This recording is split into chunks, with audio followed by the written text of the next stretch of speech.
Last video में हमने यहाँ तक देखा, ये वाला हम बाद में देख लेंगे। First of all I want to give some simple example.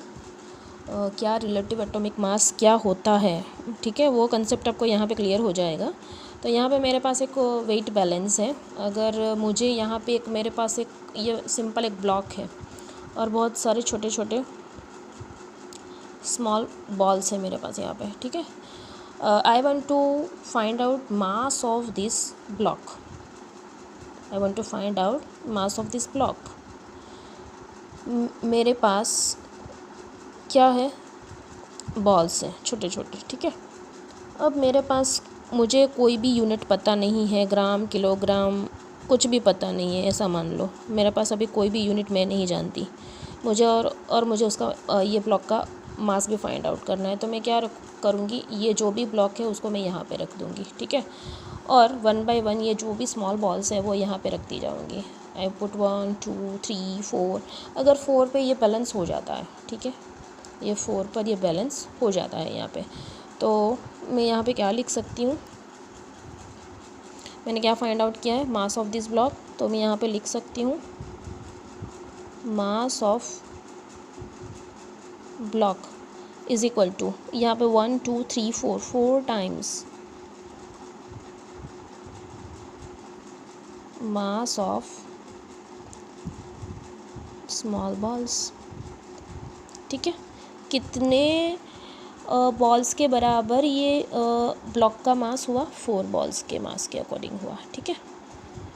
अगर मेरे पास एक बड़ा सा बॉल है, ठीक है, और मुझे इसका मास फाइंड आउट करना है, क्या लिखूँगी, mass of big ball is equal to, मुझे पता नहीं, अभी मैंने फाइंड आउट नहीं किया, लेकिन मेरे पास ये तो स्टैंडर्ड है ना, मेरे पास तो बॉल्स के अकॉर्डिंग ही मुझे तो फाइंड आउट करना है मास ऑफ स्मॉल बॉल्स। अगर मैंने यहाँ पे 4 तो ऑलरेडी रखे हैं, अब 5 6 7 से हो गया, तो मैं यहाँ पे क्या लिखूँगी, 7 into mass of small balls. तो देखो ये स्टैंडर्ड हो गया, ठीक है। तो अगर एक सिंपल इन जनरल मुझे एक फार्मूला लिखनी है, मास ऑफ एन ऑब्जेक्ट, कोई भी ऑब्जेक्ट हो, ब्लॉक हो, सिलेंडर हो, कोई बड़ा सा बॉल हो, n into mass of small balls. तो ये एक जनरल फार्मूला हो गई यहाँ पे, ठीक है। तो यहाँ पे स्टैंडर्ड क्या है, ये जो छोटे बॉल है, स्मॉल बॉल्स है, वो स्टैंडर्ड है, उसको लेके ही हमने सभी का मास फाइंड आउट किया। तो रिलेवेंस हमने किसके साथ किया, बॉल्स के साथ किया।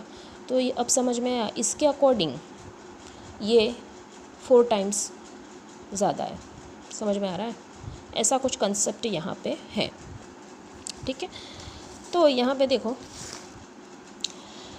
ये जो भी केमिस्ट्री है, केमिस्ट्री में जो भी एटॉमिक मास है, वहाँ पे स्टैंडर्ड किसको ले लिया है, कार्बन 12 का एक जो एटम होता है उसको स्टैंडर्ड कर लिया है। जैसे हमने यहाँ पे स्मॉल बॉल को एक स्टैंडर्ड फॉर्म में लिया है, वैसे ही सेम यहाँ पे कार्बन 12 का एक एटम ले लिया है। अब यहाँ पे ये जो डेफिनेशन है वो किसकी डेफिनेशन है, एटॉमिक मास की डेफिनेशन है। देखते हैं, it is the number which tells that how many times an atom of an element is heavier than 1/12 of mass of one carbon 12 atom। जो भी एक एलिमेंट है, एलिमेंट मतलब क्या समझना है, क्लोरीन है, ऑक्सीजन है, हाइड्रोजन है, आयोडीन है, सल्फ़र है, वो सभी जो भी एलिमेंट्स से किसके बने हुए हैं, एटम्स के बने हुए हैं। तो how many times an atom of an element it is heavier than 1/12 of mass of one carbon 12 atom.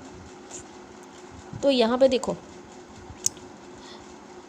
1 atom of an element, चाहे क्लोरीन का हो, ऑक्सीजन का हो, हाइड्रोजन का हो, सल्फ़र का हो, बोरोन का हो, बेरियम का हो, कोई भी हो, 1 एटम, लेकिन कितने एटम, एक ही एटम लेना है। 1 atom of an element is equal to n into 1/12 mass of 1 carbon 12 atom. ये एक फार्मूला है।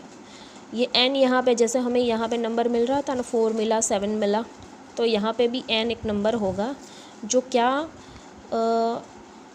देगा हमें, एटॉमिक मास देगा। किसका, ये जो भी एलिमेंट है उसके 1 एटम का ये एटॉमिक मास हमें देगा। अगर n को मैंने यहाँ पे लिख दिया मतलब atomic mass is equal to ये पूरा डिनोमिनेटर में चला जाएगा लेफ्ट हैंड साइड पे, तो मास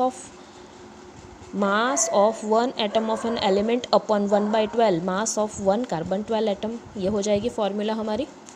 ठीक है, तो अब समझ में आया। ये और ये दोनों को देखो ये सेम है, तो यहाँ पे जैसे मास ऑफ स्मॉल बॉल्स एक स्टैंडर्ड फॉर्म था, यहाँ पे स्टैंडर्ड क्या है 1/12 मास ऑफ 1 कार्बन 12 एटम, ये स्टैंडर्ड है। ठीक है, और ये आपकी एटॉमिक मास फाइंड आउट करने की एक फार्मूला बन गई। Relative atomic mass has no unit, relative जो भी एटॉमिक मास होता है उसका यूनिट नहीं होता। देखो अब यहाँ पे मैंने एक हाइड्रोजन और ऑक्सीजन का एक एग्जांपल दे दिया है। जैसे हाइड्रोजन है उसका एटॉमिक मास क्या है 1 है, और ऑक्सीजन क्या है 16 है, तो 1U और 16U क्यों लिखा है, तो 1/12 into mass of 1 carbon 12 atom, सभी टाइम हमें क्या लिखना है 1/12 mass of 1 carbon 12 atom, 1/12 mass of 1 carbon 12 atom. ठीक है, चाहे यहाँ से ले लो आपके जो भी, मान लो यहाँ पे क्या है सोडियम है ना 23 है, तो मैं यहाँ पे क्या लिख सकती हूँ देख लो समझ लो बराबर।